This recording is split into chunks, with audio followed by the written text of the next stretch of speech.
pabango dito. Ito ang bango niya. Tapos ito rin mabango. So, dalawa yung pinagpipilian ko. Pero parang mas bet ko to, yung amoy niya. Ang bango niya, diba? Grabe. Tapos, ang mura niya mga kitty. $24 siya. 1K lang. 1K plus ang kanya sa pesos. Yan. 1,054. 1,054. Ayan, 1,054. Ayan. Diba? Puro mura.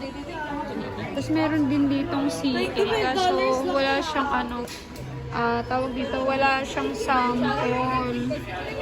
Na tester pala. Gusto ko sana siyang makita. Yung, ay, maano, 49 naman ito.